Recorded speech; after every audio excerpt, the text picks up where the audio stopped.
Namaste, welcome to Khadri News.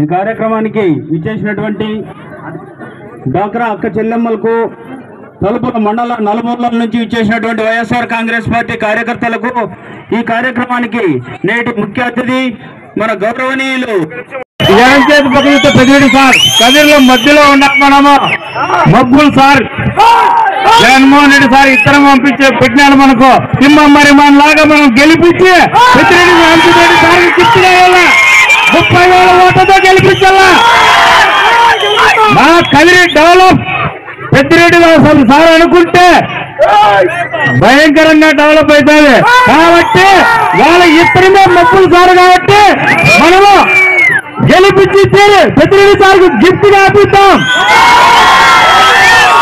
కడపల మండలం 7,000 ఓట్లతో majority ఇస్తామని మీకు హామీ ఇస్తున్నాం. పెద్దిరెడ్డి రామచంద్రెడ్డి సార్ అడుగు పెట్టాడు కాబట్టి నాకు తోడు నీడ అంతా పెద్ద కాబట్టి వాళ్ళ ఇత్తనమే మన మబ్బులు ఉన్న కాబట్టి మనం గెలిపించి భారీ మెజార్టీతో పెద్దిరెడ్డి రామచంద్రెడ్డి సార్కు గిఫ్ట్ గా ఇస్తాం. సార్ మా మండలానికి కరువు సార్ దయచేసి నీళ్లు మాకు కంటిన్యూగా మా రైతుల్లో కొంచెం సార్ అది నిన్ను అడుగుతున్నాం సార్ ఇదొక్కటే సల్పెన్ చేయండి సార్ మిమ్మల్ని అడిగేది ఇదొక్కటే నీళ్ళ సమస్య లేకుండా చేయండి సార్. ఈరోజు మంత్రివర్యుల చేత మీద మన డ్వాక్రా సంఘాలతో జగన్మోహన్ రెడ్డి గారు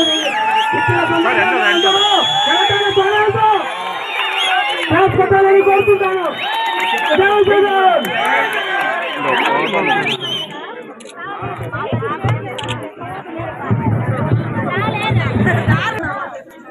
ప్రధానంగా ఈరోజు ఆసరా కార్యక్రమం 4వ విడత ఇచ్చి జగన్మోహన్ రెడ్డి గారి రాష్ట్రంలో ఉన్న మహిళా సంఘాలకంతా కూడా సభ్యురాలు దాదాపు 89 లక్షల మంది ఉన్నారు. వారికి 25,570 కోట్లు ఇచ్చేదే కాకుండా ఇవన్నీ కూడా పూర్తిగా మీ అకౌంట్లకే వేసి బ్యాంకులకు సంబంధం లేకుండా ఈ 4 విడతల్లో మీ అప్పులన్నీ కూడా పూర్తిగా చెల్లించడం జరిగింది. అంటే మాట చెప్పారంటే జగన్మోహన్ రెడ్డి గారు చేస్తారంటే ఆ విధంగానే ఈరోజు ఆసరా కార్యక్రమాన్ని సంపూర్ణంగా మీ అప్పులన్నీ చెల్లించి పూర్తి చేశారని కూడా మీకు మనం చేస్తా ఉన్నాను. మరి రాష్ట్రంలో ఎన్నికల ముందు ఏదైతే చెప్పాడో ఆయన పాదయాత్రలో ఆలోచన చేసేది కానీ ఆ తర్వాత నవరత్నాలు కానీ ఆ తర్వాత మన మేనిఫెస్టోలో పెట్టిన అంశాలు కానీ పూర్తిగా అన్ని కూడా అమలు చేసి ఈ రాష్ట్ర ప్రజలందరికీ కూడా ప్రతి పేద కుటుంబానికి ఆదుకునే విధంగా అండగా నిలిచే విధంగా జగన్మోహన్ రెడ్డి గారు ఈ 5 సంవత్సరాలు పనిచేస్తారని మీకు తెలియజేస్తా ఉన్నారు. గతంలో ఎప్పుడు కూడా ఏ ముఖ్యమంత్రి కూడా ఈ విధంగా చేయలేదు. ఏ ముఖ్యమంత్రి కూడా చెప్పిన ఎన్నికల హామీలన్నీ నెరవేర్చిన దాఖలాలు కూడా లేవు. మన జగన్మోహన్ రెడ్డి గారి 100% హామీలన్నీ కూడా నెరవేర్చడమే కాకుండా కులం చూడకుండా మతం చూడకుండా పార్టీలు ఒక కొలబొద్దగా అంటే ఒక మూలంగా తీసుకొని అందరి పేదలకు అందరికీ కూడా అర్హులైన వారికి అందరికీ కూడా అందించడం జరిగింది. దీంట్లో ఎక్కడా వివక్ష లేదు. గతంలో చంద్రబాబు నాయుడు అధికారంలో ఉన్నప్పుడు కేవలం కొంతమందికే ఇచ్చేవారు. ఆ రోజు జన్మభూమి కమిటీలు గ్రామ స్థాయిలో మండల స్థాయిలో జిల్లా స్థాయిలో ఉండేవి. దాంట్లో సభ్యులంతా కూడా తెలుగుదేశం పార్టీ వారు. మరి వారందరూ ఎవరికి ఇస్తారు? తెలుగుదేశం పార్టీ కార్యకర్తలకు లేదా వారికి బంధువులకు లేదా వారికి ఎవరైనా డబ్బులు ఇస్తే వారికి అరాకొర పెన్షన్లు కానీ ఇల్లు కానీ ఇచ్చినవన్నీ కూడా ఇచ్చేవారు. మరి ఆ వివక్ష ఇప్పుడు లేదు. అందరికీ పూర్తి స్థాయిలో అర్హత ఉన్న ప్రతి ఒక్కరికి ఇచ్చేదే కాకుండా ఎవరైనా తక్కువైనా కానీ 6 నెలలకు ఒకసారి మళ్ళా జూలైలోనూ జనవరిలోనూ మళ్ళా చెల్లించే విధంగా ఈరోజు మన ప్రభుత్వం పనిచేస్తా ఉంది. మన ప్రీతం నాయకుడు జగన్మోహన్ రెడ్డి గారి ఆధ్వర్యంలో మీకు తెలియజేస్తా ఉన్నాం. 35 లక్షల దాకా ఒక వ్యక్తికి ఏదైనా పెద్ద జబ్బు వస్తే పైసా ఖర్చు లేకుండా 35 లక్షల దాకా ప్రభుత్వమే ఖర్చు చేసి ఆ మనిషి ఇంటికి వచ్చి విశ్రాంతి తీసుకునే సమయంలో కూడా మందులు ఇవ్వడము, ఆర్థికంగా ఆదుకోవడము చేస్తా ఉంది మన జగన్మోహన్ రెడ్డి గారి ప్రభుత్వం అని చెప్పి మీకు మనం చేస్తా ఉన్నాను. ఈరోజు రాష్ట్రం అంతా కూడా మనం చూస్తా ఉన్నాం. అనేక రకాల ఒత్తులతో నడవలేని వ్యక్తి ఏ విధంగా అయితే ఊదకట్టి పెట్టుకొని నడుస్తాడో ఆ విధంగా 3-4 పార్టీల పొత్తుతో చంద్రబాబు నాయుడు ఎన్నికలకు పోతా ఉన్నాడు. ఇందాక మన కన్వీనర్ గారు చెప్పారు, సింహం సింగిల్ గానే వస్తుంది. ఆ విధంగానే జగన్మోహన్ రెడ్డి గారు మొదటి నుంచి చెప్తా ఉన్నాడు, మనం ఎవరితో కూడా పొత్తులు పెట్టుకోము, మనమే పోటీ చేస్తాం తప్ప మనకి ఎవరితో కూడా పొత్తులు అవసరం లేదు. అది చంద్రబాబు నాయుడు నడవలేడు కాబట్టి ఆయనకు అవసరం అని చెప్పి ఆయన 4 ఊరకట్లు పెట్టుకొని నడుస్తాడు కాబట్టి ఆయనకు అవసరం కాబట్టి ఇవ్వడం జరిగిందని కూడా, పొత్తులు పెట్టుకోవడం జరిగిందని కూడా తెలియజేస్తా ఉన్నాను. ఈ పొత్తులు ఎన్నున్నా కూడా మీరందరూ కూడా జగన్మోహన్ రెడ్డి గారికి మనసు పెట్టి పనిచేయండి. ఆయన అన్ని సమయంలో కూడా చెప్తా ఉన్నాడు, నా పొత్తు మీతోనే, మీరే నన్ను బ్రాండ్ అంబాసిడర్ గాను స్టార్ క్యాంపెయినర్ గాను ఉండి మీరే నన్ను గెలిపించాలా, నా తరఫున మీరే ప్రచారం చేయాలని ప్రతి ఒక్కరిని కూడా కోరుతా ఉన్నాడు. నేను ఏదైనా మంచి చేస్తుంటే నన్ను ఆశీర్వదించండి, నన్ను బలపరచండి, నాకు ఓటేయండి అని అడుగుతా ఉన్నాడు. మరి ఆ అడిగే ధైర్యం చంద్రబాబుకు ఉందా అని అడుగుతా ఉన్నాను. ఈ మోసపు మాటలకు మోసపోకండి, తప్పు చేయొద్దు. మిమ్మల్ని అందరినీ కూడా ఆదుకునే విధంగా ఈ ప్రభుత్వం పనిచేసింది, జగన్మోహన్ రెడ్డి గారు పనిచేశారు. కాబట్టి దయచేసి జగన్మోహన్ రెడ్డి గారికి 5 ఏళ్లకు ఒకసారి మీరు ఒక చిన్న ఓటు ఇచ్చేదానికి సిద్ధంగా ఉండాలని చెప్పి మిమ్మల్ని అందరినీ కూడా కోరుకుంటూ,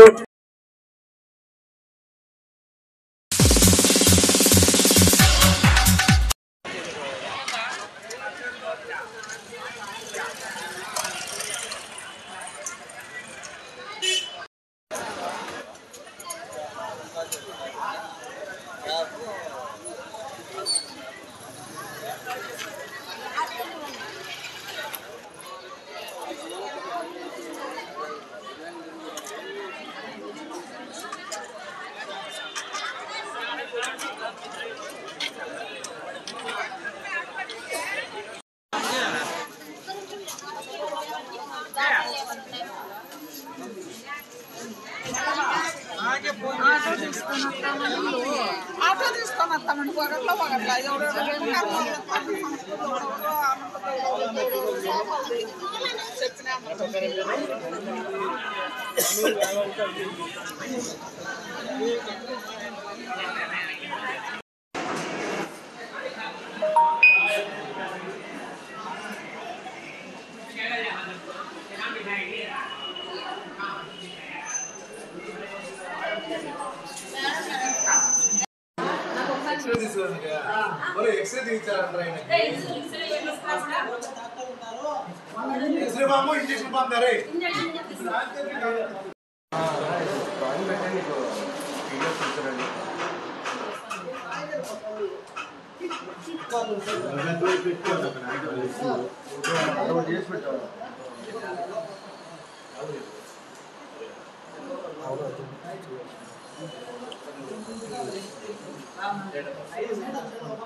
సదనం సరిపెట్టి కాదు మరి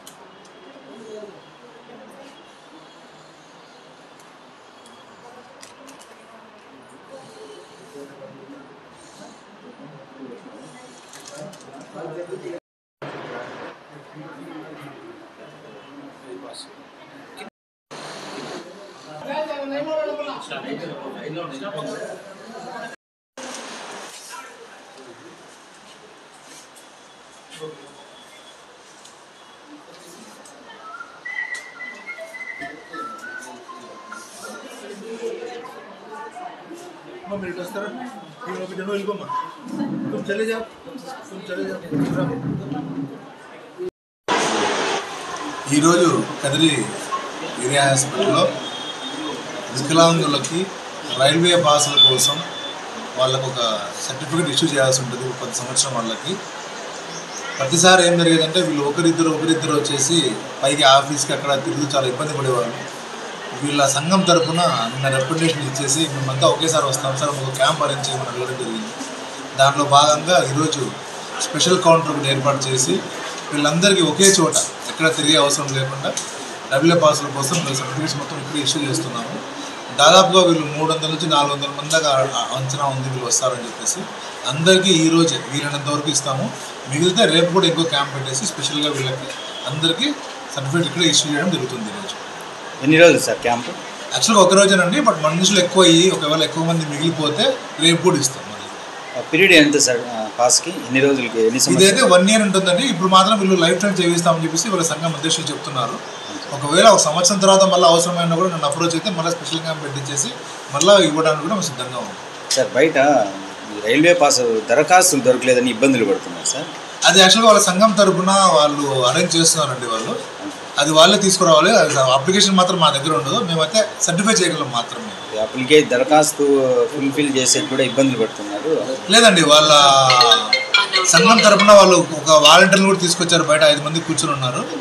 వాళ్ళందరూ బయట ఫిల్అప్ చేసిన తర్వాత నా దగ్గర పంపిస్తూ ఉన్నారు. నేను చూసి సర్టిఫై చేసి పంపిస్తున్నాను. సార్ మీరు ఇప్పుడు సిగ్నేచర్, మీ సూపరింటెండెంట్ సిగ్నేచర్ అయిన తర్వాత వీళ్ళు మళ్ళీ రైల్వే స్టేషన్కి అప్రోచ్ మళ్ళీ వాళ్ళు వచ్చేసి అక్కడ డిఆర్ఎం దగ్గరికి వెళ్ళేసి మళ్ళీ ఒకసారి మళ్ళీ అక్కడ కూడా అప్రోచ్ అవ్వాలి.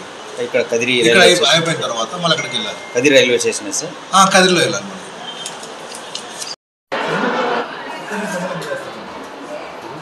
ఈరోజు సత్యసాయి జిల్లా కదిరి ప్రాంతంలో వికలాంగులు ఎదుర్కొంటున్నటువంటి సమస్యల్లో భాగంగా రైల్వే పాసులు ఏదైతే ఉన్నాయో ఆ రైల్వే పాసుల విషయంలో చాలా ఇబ్బందిగా పడుతూ ఉంటున్నారు. దీని విషయంలో జిల్లా కలెక్టర్ గారు అండ్ జాయింట్ కలెక్టర్ వారి దృష్టికి వికలాంగుల సమస్యల్లో భాగంగా రైల్వే పాసుల విషయంలో విన్నవించుకోవడం జరిగితే జిల్లా కలెక్టర్ వారు మరియు జేసీ కలెక్టర్ గారు ఇద్దరు దానికి ఈ విషయమై స్పందించి కదిరి ప్రాంతంలోనే మీకు ట్రైన్ పాస్లు ఏర్పాటు చేపించి మీకు న్యాయం చేస్తామని చెప్పేసి చెప్పడం జరిగింది. నిజంగా అయితే వీటి విషయంలో డాక్యుమెంట్స్ కలెక్ట్ చేసి ఈరోజు కదిరి ప్రాంతంలో ఉన్నటువంటి ప్రతి ఒక్క దివ్యాంగులు కూడా కదిరి తాలూకాలోని 10 మండలాల నుంచి ఈరోజు వచ్చి వికలాంగులు తరలి రావడం జరిగిందన్నమాట. దీనికి డాక్టర్ వారు మరియు వచ్చి ఆర్డీఓ గారు, దీని తర్వాత వచ్చి వికలాంగుల సోదరులు ఆర్టీటీ సంఘాల తరపు నుంచి ఈరోజు వివిధ వికలాంగ సంఘాలు మొత్తం వచ్చి ఈరోజు వచ్చి పాల్గొని ఈ వికలాంగులకు న్యాయం చేస్తారు. ఈ యొక్క రైల్వే పాస్ అవకాశాన్ని సద్వినియోగం చేసుకుంటారని చెప్పేసి తెలియజేసుకుంటున్నాం. ప్రత్యేకంగా ఇందులో కలెక్టర్ వారికి మరియు జాయింట్ కలెక్టర్ వారికి దీనికి సహకరించినటువంటి డాక్టర్లకు, ఏరియా హాస్పిటల్ డాక్టర్లకు కూడా ప్రత్యేక ధన్యవాదాలు తెలియజేసుకుంటూ సెలవు తీసుకుంటాం. 18 साल से आले शान से चल रहा है। इस मदरसे की बुनियाद से लेके आज तक भी बच्चों की तादाद बढ़ती जा रही है। जब मदरसा कायम किया था तकरीबन 12 या 13 बच्चों से स्टार्ट किया था। आज अल्हम्दुलिल्लाह हमारे मदरसे में तालीम इल्म हासिल कर रहे हैं और साथ ही साथ औरतें मस्तूरात भी तकरीबन 50-55 साल के औरतें भी आकर यहाँ हमारे मदरसे में इल्म हासिल कर रहे हैं, दीन का इल्म और कुरान पढ़ रहे हैं। हर जुमा हमारे मदरसे में इज्तिमा भी चल रहा है ताकि औरतों को मस्तूरात के लिए दीन का इल्म हासिल हो और दीन के बारे में जानकारी हो। ये मदरसा हमारे कमेटी जनाब अनवर बादशाह साहब, जनाब मोहम्मद साहब और इसनाजीज अतार महबूब बादशाह और चंद साहबात जो आज नहीं आ सके हैं, इन लोग सब मिलकर चला रहे हैं। हम तो मेहनत कर रहे हैं कि बच्चों को जब खर्चा या मदरसे का जो भी हो हम कर आप लोगों के मदद से, यानी हम अपने पॉकेट से नहीं, जितना हो सके हम भी कर रहे हैं और आप लोगों के मदद से मदरसा चल रहा है। और हमारे मौलिमा और हमारे उस्ताद जो है बच्चों के लिए अच्छी तरबियत कर रहे हैं। और वालिदाइन का आपका जो फ़र्ज़ है बच्चों को सही टाइम पे मदरसे को भेजना चाहिए। जैसा कि हमारे कैशियर साहब कहा मदरसे को बच्चे एक वक्त आते 2 वक्त नहीं आते बोल के, ऐसा नहीं है। एक फिक्र होना चाहिए बच्चों को, सुबह जगा के जाके मदरसे को जाओ आओ बोल के। मदरसे से आने के बाद क्या पढ़े, मदरसे में क्या सूरे पढ़े, क्या ये पढ़े बोल के सब पूछ के बाद में उनका हौसला बढ़ाना, लड़कियों को भी और लड़कों को भी, ये सब आप वालिदाइन की जिम्मेदारी है। हम अल्हम्दुलिल्लाह हम उम्मीद करते हैं कि वालिदाइन ज़रूर इस बात पर गौर करे और बच्चों को वक्त पर मदरसे को भेजने का कोशिश करे। और मर्द बच्चों से गुजारिश है कि रेगुलर से क्या बात लड़के रहे सुनो इधर टाइम पे करेक्ट मदरसे को आना इंशाअल्लाह आना जरूरन अपना घर पे। तो ऐसे तो हम मुसलमान हैं, शरई जुब्बा तो रहता है ना अल्हम्दुलिल्लाह, शरई जुब्बा पहन के आना, सफ़ेद कपड़ा सर पे टोपी रख के आना। ऐसा नहीं कि जीन्स पैंट है टी शर्ट पहन के मदरसे का आना अच्छा नहीं बेटा। मदरसे का बच्चा जाता है, देखो बच्चा जा रहा है उन्हें मदरसे का बच्चा है बोल के एक आइडेंटिफाई होना। प्राइवेट स्कूल में गले में आइडेंटिटी कार्ड डालती ना, कहीं को डाल लेती है, हमें गद्दे का फसला ये डाल लेती है। और प्राइवेट स्कूल हो पैसा बन के भी वो स्कूल का नाम हमें हमारे गले में डाल लेते हैं। लेकिन हमें मदरसे में दीन का इल्म हासिल करने के लिए मदरसा आ रहे हैं तो कैसा आना, अल्हम्दुलिल्लाह अच्छे कपड़े सफ़ेद कपड़े शरई जुब्बा पहन के मदरसे को आना, बाकायदा टोपी लगा के। और आगे जो भी दिशा तो मुसलमान पहचान हो या ना पहचान हो उनको सलाम का ख्याल करना, या आवाज़ा नहीं करना, गलाटा नहीं करना। क्योंकि हम मदरसे के बच्चे हैं तो वे स्कूल में पढ़ते रहेंगे, चाहे ये स्कूल वो स्कूल गवर्नमेंट प्राइवेट कोई बात नहीं। मदरसे का बच्चा बोले तो तमीज़ और तरबियत होना चाहिए। इंशाअल्लाह कल से सब अमल करेंगे इंशाअल्लाह। और दूसरी बात, अगले बार रमज़ान के बाद जब मदरसा खुलता है ना तो एक दिन मैं आऊँगा, एक दिन हमारे अजीम भाई आएंगे, एक दिन हमारे हाजी साहब आएंगे और अनवर भाई तो यही रहेंगे। कभी भी आके चेक करेंगे कितने बच्चे आ रहे, तो पूरे बच्चे नजर आना चाहिए। इंशाअल्लाह आएंगे अच्छा बेटा।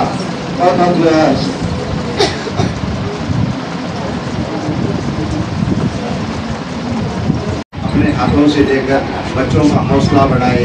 सबसे पहले मैं 5वीं जमात वाली मदीहा बिनते बारिश करता हूँ कि वो आए और मौलाना से इनामत दे जाए।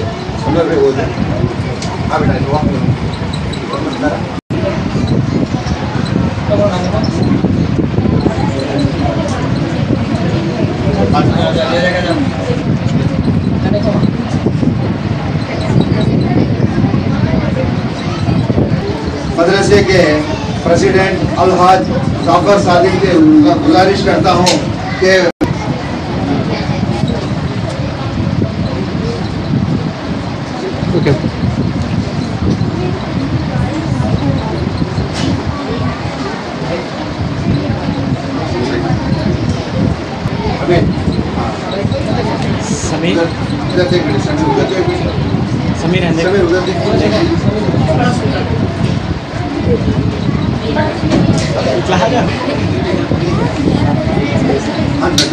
कि जनाब अनवर बादशाह साहब से गुजारिश करता हूं कि अपने हाथों से इस बच्चे को इनामत दें।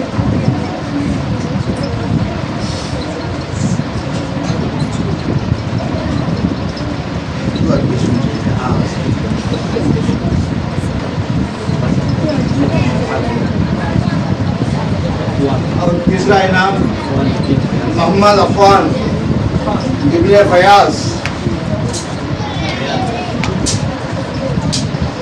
अल्हम्दुलिल्लाह इस बच्चे का प्रेस मैं सेक्रेटरी अतार महबूब बादशाह की तरफ से पेश कर रहा हूँ।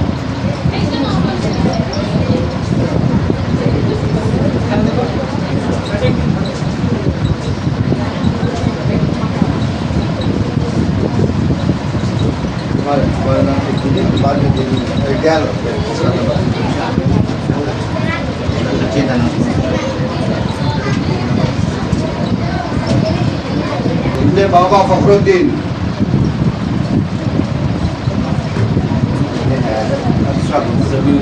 ज़बीउल्लाह इब्ने करीमुल्लाह।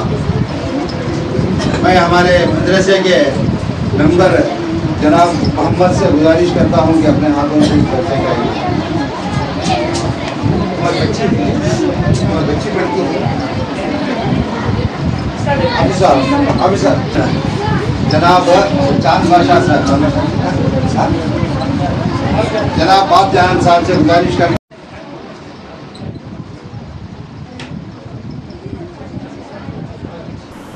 ఇదే ఇప్పటివరకు నా అప్డేట్స్ మరిన్ని అప్డేట్స్ కోసం చూస్తున్నానండి ఖాద్రీ న్యూస్।